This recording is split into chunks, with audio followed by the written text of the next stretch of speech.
প্রসঙ্গ সেভাবে আসেনি, কিন্তু আমি উত্থাপন করেছি, কারণ রাজ্য সম্পাদক হিসেবে উত্থাপন করতে হয়। যা যা ইস্যুস অ্যাট হ্যান্ড আসে সেটা আমাদের নিয়ম হচ্ছে, তোমরা তো আগের দিন থেকে সব লিখে দিতে পারলে, কিন্তু হয়নি। শেষ দিনে আমাকেই কতগুলো ডিসিপ্লিনারি কোয়েশ্চেনটা লাস্টে আসে, আমাদের এজেন্ডায় থাকে। সেগুলো আরো একটা ইস্যু ছিল, এটাও ছিল, কিন্তু আমরা বলেছি, প্রস্তাব দিয়েছি যে এটা খুবই বেদনাদায়ক। আমার কাছে নতুন প্রজন্মের একটা ছেলে মেয়ে পার্টির, অনেক পার্টিকে ইনভেস্ট করতে হয়, মুভমেন্ট, আন্দোলন, সংগ্রাম, প্রচার, লড়াই, তার থেকে তারপর আমরা চাই এটা থেকে পার্টি যাতে লং টাইম ডিভিডেন্ড তোলে, জনগণ তোলে, শ্রেণী আন্দোলন তোলে। আমার ক্ষেত্রে তাই করেছে পার্টি, সবার ক্ষেত্রে তাই করে।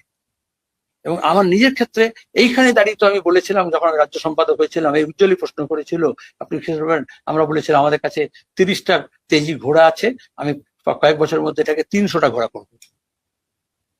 তারপরে বলেছিলাম 300 হয়ে গেছে, আমি এখন 1000-এর দিকে যেতে হবে। সেখানে এই ধরনের একজন কর্মী কে হারানোর প্রশ্ন উঠলেও আমার কাছে সন্তান হারা হওয়ার শপথ।